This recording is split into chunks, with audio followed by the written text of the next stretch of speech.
Hello दोस्तों, आप सभी को नमस्ते। मैं शिव शक्ति कुमार और अपने यूट्यूब चैनल यात्रा इस पर आप सभी का स्वागत है।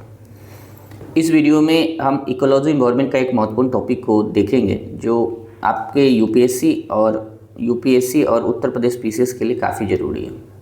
ठीक है, और मैं केवल ऑब्जेक्टिव प्रश्न को देखूंगा ताकि ऑब्जेक्टिविटी से क्या होता है कि आपका कंसेप्ट क्लियर होता है और आप ज़्यादा अभ्यास करते हैं तो एग्ज़ाम के अंदर ज़्यादा सही कर पाते हैं, एक्यूरेसी बढ़ता है। चलिए देखते हैं बिना समय गवाए हुए। पहला प्रश्न अगर देखेंगे आप तो थोड़ा मैं कंसेप्ट पर डिबेट करने से पूरा प्रश्न ही देख लेते हैं, धीरे धीरे प्रश्न के अंदर ही हम लोग डिबेट कर लेंगे। जो बायोलॉजिकल ऑक्सीजन डिमांड होता है, जैव रासायनिक ऑक्सीजन मांग है, उस पर प्रश्न है। प्रथम देखेंगे कि पहला प्रश्न क्या है कि जैव रासायनिक ऑक्सीजन मांग बीओडी बायोलॉजिकल ऑक्सीजन डिमांड का प्राथमिक उपयोग निम्नलिखित में से किसके परीक्षण के लिए किया जाता है। तो आप देखेंगे यहाँ लिखा हुआ है कि मृदा में उर्वरता का स्तर मापने के लिए नहीं होगा, वायु में भारी धातुओं की उपस्थिति देखने के लिए नहीं होगा, ध्वनि प्रदूषण का प्रभाव ये भी नहीं होगा, जल में कार्बनिक प्रदूषण का स्तर मापने के लिए। तो आप देखेंगे कि बीओडी का उपयोग हम कहाँ करते हैं, जल के अंदर जो कार्बनिक प्रदूषण है या फिर जल के अंदर जो प्रदूषण है उसको मापने के लिए हम करते हैं। ठीक है, अब ऐसा मत समझिएगा कितना आसान क्वेश्चन है। यूपीएससी के 2017 के पेपर में एकदम सेम क्वेश्चन आया था इस तरीके का कि बीओडी का उपयोग हम क्यों करते हैं। बीओडी जल निकाय में मौजूद जैव निम्नीकरणीय अवशिष्टों की मात्रा और जल प्रदूषण का एक प्रमुख संकेतक है। ये इसकी व्याख्या है।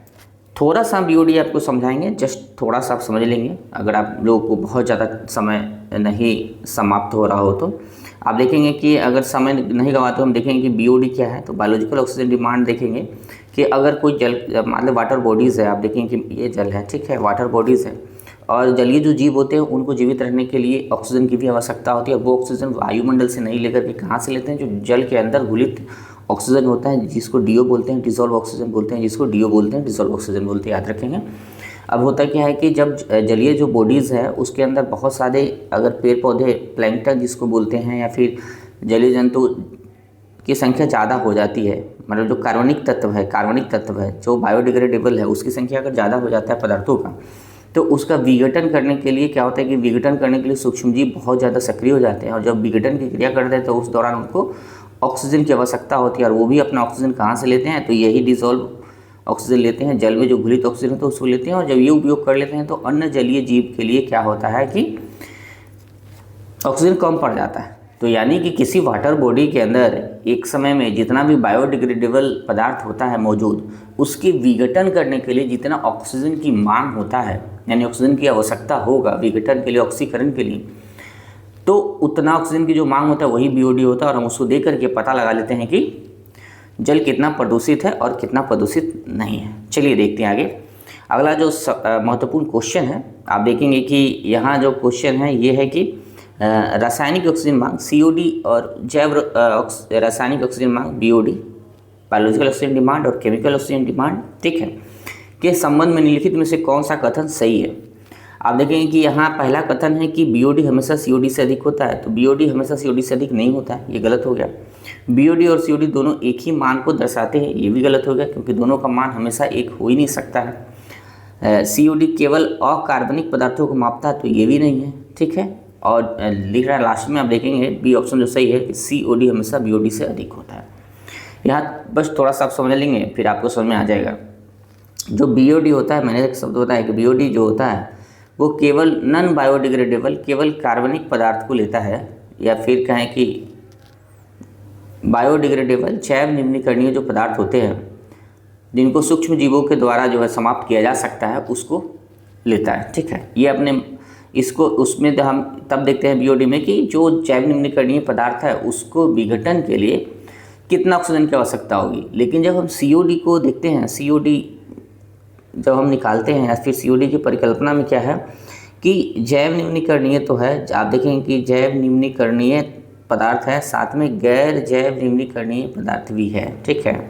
तो आप इसको याद रखेंगे कि दोनों को ये मापता है, जो सीओडी है दोनों को देखता है और जो नॉन बायोडिग्रेडेबल पदार्थ होता है, मान लेते हैं उसमें फास्फोरस है, कार्बोहाइड्रेट हो गया, चाहे पारा हो गया, आर्सेनिक हो गया, बहुत सारे तत्व हैं, बहुत सारी चीज़ें हैं जो इंडस्ट्री वेस्टेज से आता है, पानी के अंदर बॉडीज़ में रहता है, तो वहाँ उन सभी का रासायनिक विघटन होता है, कहीं ना कहीं वो भी विघटित होते हैं, बदलते रहते हैं, ठीक है। जिसको जैव चक्र रासायनिक आप देखे होंगे कि जैव रासायनिक चक्र पढ़े होंगे आप, बायोकेमिकल साइकिल जो हम लोग पढ़ते हैं, कार्बन चक्र पढ़ते हैं, ऑक्सीजन चक्र पढ़ते हैं, भिन्न चक्रों को हम लोग पढ़ते हैं, तो वो सभी चीज़ इसी में शामिल है, ठीक है। तो यहाँ भी ऑक्सीजन की ज़रूरत होता है। तो देखें कि सीओडी में क्या होता है कि दोनों को मापते हैं कि जो कार्बनिक तत्व है उसकी विघटन के लिए कितना ऑक्सीजन चाहिए, साथ में जो गैर कार्बनिक या गैर जैव निम्नीकरणीय पदार्थ है उसके रासायनिक विघटन के लिए कितना ऑक्सीजन चाहिए, और टोटल के मांग जितना ऑक्सीजन का होता है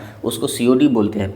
इसलिए सीओडी हमेशा ज़्यादा होता है बीओडी से, क्योंकि निश्चित तौर पे दुनिया के हर एक वाटर जो बॉडीज़ है उसमें कहीं ना कहीं जो गैर जैव नवीनीकरणीय पदार्थ भी होता है, मतलब कि गैर जैव निम्नीकरणीय पदार्थ कहीं ना कहीं होता ही है, नॉन बायोडिग्रेडेबल होता ही है, इसलिए सीओडी हमेशा ज़्यादा होता है। तो आप इसको याद रखेंगे। साथ में ये भी देखेंगे कि सीओडी जो होता है ना, तो सीओडी व्यापक परिकल्पना है। सीओडी क्या है, आप देखेंगे सीओडी व्यापक परिकल्पना है, ठीक है। सीओडी क्या है, व्यापक परिकल्पना है, और ये पूर्णतः बताता है कि वाटर बॉडी कितना शुद्ध है, कितना अशुद्ध है, कितना पॉल्यूटेड हो चुका है, ठीक है। तो आप इसको भी याद रखेंगे। चलिए देखते हैं, यदि किसी नदी का जल बीओडी का स्तर अचानक बढ़ जाता है, आप देखेंगे बीओडी का स्तर अचानक बढ़ जाता है तो इससे क्या प्रभाव पड़ेगा। ऑप्शन देखेंगे आप, क्या प्रभाव पड़ेगा। पहला है कि गुरुत्व ऑक्सीजन वृद्धि होगी, गलत दिया हुआ है। जलचर जीवों की संख्या में वृद्धि हो जाएगी, ये भी गलत दिया हुआ है। जल पदार्थ पारदर्शी हो जाएगी, ये भी गलत दिया हुआ है। घुली जल में तेजी से कमी आएगी। अब देखिए कि बीओडी में हमने बताया आपको, बीओडी जब होगा तो क्या होगा। देखिए कि बीओडी जब होगा तो यहाँ ऑक्सीजन की ज़्यादा मांग बढ़ जाएगी, क्योंकि पेड़ पौधे और कार्बनिक तत्व बहुत सारे पानी बॉडीज़ में आ गए हैं, ठीक है। वाटर बॉडी में ये कार्बनिक तत्व है, और इसको विघटन करने के लिए सूक्ष्म जीव सक्रिय हो गया, ठीक है। तो सूक्ष्म जीव जो है सक्रिय हो चुका है। अब इसको विघटन करने के लिए तेज़ी से विघटन कर रहा है। अब ये जब विघटन करते हैं तो इनको भी ऑक्सीजन की आवश्यकता होती है, और ये ऑक्सीजन कहाँ से ले लेते हैं, जो इसी में O2 रहता है, डिजॉल्व ऑक्सीजन इसी के अंदर रहता है, पानी के अंदर, उसको लेते हैं ये, ठीक है। और जब ये सक्रिय हो जाएंगे और ये अधिक मात्रा में ऑक्सीजन को कंज्यूम कर लेंगे तो क्या होगा कि ऑक्सीजन डिजॉल्व जो ऑक्सीजन है वो घट जाएगा, डिजॉल्व ऑक्सीजन की संख्या घट जाएगी। आप देखेंगे कि जो उसको पीपीएम में हम लोग मापते हैं तो वो धीरे धीरे कम होने लगेगा, और जल के जो अन्य जीव है, जलीय जीव है, उनके लिए ऑक्सीजन की कमी हो जाएगी। तो इसको भी देखेंगे। तो जैसे जैसे बीओडी बढ़ेगा, बीओडी बढ़ता है तो आप देखेंगे कि डीओ जो डिजॉल्व ऑक्सीजन है वो घटता है। तो ये आंसर होगा, आप देखेंगे ये सही है। चलिए आगे देखते हैं। अगला जो प्रश्न है कि सीओडी परीक्षण के दौरान कार्बनिक पदार्थों को ऑक्सीकृत करने के लिए किस तीव्र रासायनिक ऑक्सीजन का उपयोग, रासायनिक ऑक्सीकारक का उपयोग किया जाता है। तो सीओडी में देखिए कि अम्लीय पोटेशियम डाइक्रोमेट, ये यूपीएससी में आने की पूर्णतः संभावना है, क्योंकि यूपीएससी में बीओडी सीओडी परिकल्पना पर 3-4 बार प्रश्न आया है। थोड़ा फैक्चुअल हो सकता है, तो आप याद रखेंगे कि सीओडी का परीक्षण करने के लिए पोटेशियम डाइक्रोमेट का उपयोग किया जाता है। सीओडी प्रयोगशाला परीक्षण में पोटेशियम डाइक्रोमेट का एक उपयोग एक मौजूद ऑक्सीडेंट के रूप में किया जाता है। तो आप इसको याद रखेंगे कि सीओडी का जो आप परीक्षण करते हैं तो उसमें पोटेशियम डाइक्रोमेट का उपयोग किया जाता है। दूसरा देखेंगे कि जो बीओडी परीक्षण है, बीओडी 5 बोलते हैं, सामान्यतः कितने दिनों के लिए किस तापमान पर किया जाता है। तो बीओडी 5 दिन और 20 डिग्री तापमान पर, तो 3 से 5 दिन इसका लगता है। तो जनरली 3 से 5 दिन में और 20 डिग्री तापमान पे इसका परीक्षण किया जाता है कि बायोलॉजिकल ऑक्सीजन डिमांड कितना है। तो आप इसको भी याद रखेंगे, ठीक है। अब देखेंगे लिखा है कि बीओडी 5 मानक परीक्षण 20 डिग्री सेल्सियस तापमान पर 5 दिनों तक जल नमूने को इक्यूवेट करके किया जाता है। तो इक्यूवेट करके प्राप्त किया जाता है कि बीओडी का मांग कितना है किसी जलीय बॉडीज़ के अंदर, ठीक है। नेक्स्ट देखते हैं, यहाँ से सवाल आने की संभावना है कि पेयजल जो ड्रिंकिंग वाटर के लिए स्वच्छ जल का बीओडी मान कितना होगा, अर्थात ड्रिंकिंग वाटर जो होता है उसका बीओडी मान कितना होना चाहिए। तो आप देखेंगे कि 1 ppm मिलीग्राम लीटर से कम होना चाहिए। तो 1 ppm मिलीग्राम लीटर से कम होना चाहिए। क्या होना चाहिए, बीओडी का मान जो है कम होना चाहिए, ठीक है। बायोलॉजिकल ऑक्सीजन डिमांड का मांग जो है उसका कम होना चाहिए। अत्यधिक जो प्रदूषित जल होते हैं उसमें देखेंगे कि जो बीओडी का मान होता है वो कितना हो जाता है, 17। आप देखेंगे कि बीओडी का मान कितना हो जाता है, 17 ppm या उससे अधिक हो जाता है, ठीक है। यही एक और भी आप अगर जाएंगे, अगर यूपीएससी के लिए प्रिपरेशन कर रहे हैं तो डिजॉल्व ऑक्सीजन के बारे में आप पढ़ेंगे, ठीक है। तो डिजोल्व ऑक्सीजन जो है 6 से 8 ppm होना चाहिए, ठीक है। स्वच्छ जल में, स्वच्छ जल जो होता है किसी भी वाटर बॉडी का, वहाँ डीओ की हम बात कर रहे हैं, बीओडी की नहीं कर रहे हैं, क्योंकि बीओडी जितना कम होगा उतना बेहतर होगा, जबकि डीओ जितना ज़्यादा होगा क्योंकि डिजोल्व ऑक्सीजन है उतना ही बेहतर होगा। तो 6 से 8 ppm अगर जल में डीओ है तो वो स्वच्छ जल माना जाता है। 4 होने पर क्या होता है कि जलीय जीव का दम घुटने लगता है, और 0 होने पर सभी जलीय जीव मर जाते हैं। तो आप देखते होंगे कि जो काफ़ी काला नाला, जब काला रंग का जो वेस्टेज होता है वाटर बॉडी का, ठीक है, वहाँ कोई भी प्रकार का जीव नहीं पाया जाता। तो वहाँ क्या होता है, 0, आप देखेंगे कि एकदम 0 होता होगा, 0 ppm डिजोल्व ऑक्सीजन होता होगा। तो आप इसको भी याद रखेंगे डिजोल्व ऑक्सीजन के बारे में।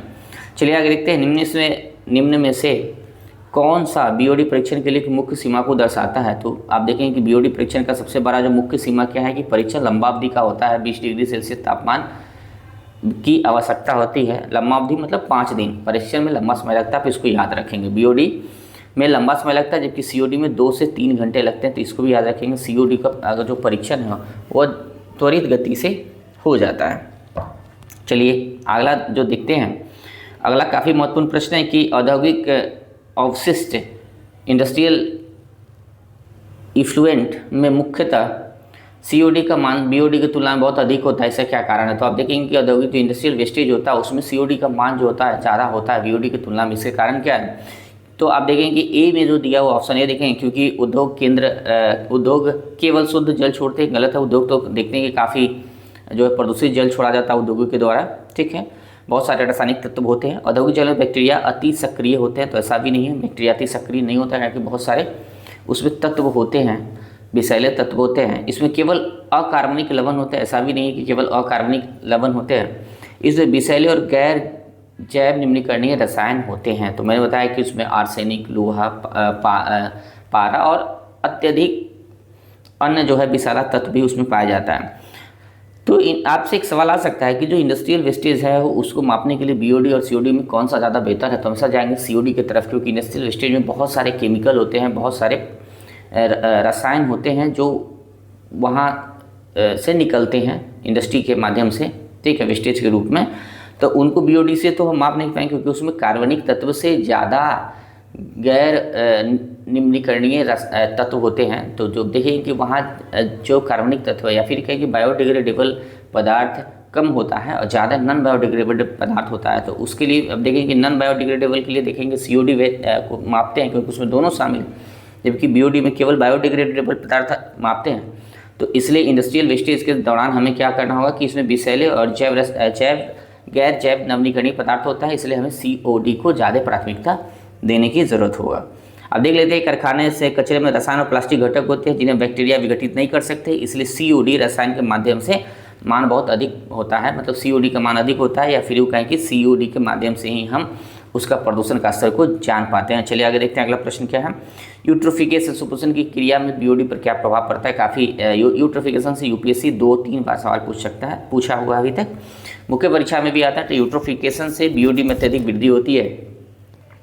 आप देखेंगे कि एल्गी बूम भी इसको कहा जाता है, एल्गी बूम कहते हैं, शैवालों की संख्या बढ़ जाता है, इसको सड़ने से खनिज पदार्थ बढ़ते हैं और बीओडी बहुत बढ़ जाता है। तो एक आप देखेंगे, आपको एक और यूपीएससी का जो सिलेबस पढ़ते होगा तो मृत झील की अवधारणा आपको आता होगा, फिर मृत तालाब, तालाब कैसे मृत हो करके फिर वो मतलब जीव जंतुओं का मर जाना ही तालाब का मृत होने के कहा जाता है, ठीक है। तो यूट्रोफिकेशन एक बड़ी क्रिया है, तो हम थोड़ा यूट्रोफिकेशन के बारे में समझ लेते हैं। जैसे ये जलीय वाटर बॉडीज़ हैं, आप देखेंगे कि जलीय वाटर बॉडीज़ हैं, ठीक है, और बहुत सारे पोषक तत्व। अब जलीय वाटर बॉडीज़ है तो कहीं ना कहीं भारत में चाहे पूरी दुनिया में ये जुड़ा हुआ है एग्रीकल्चर लैंड से, या फिर बहुत जब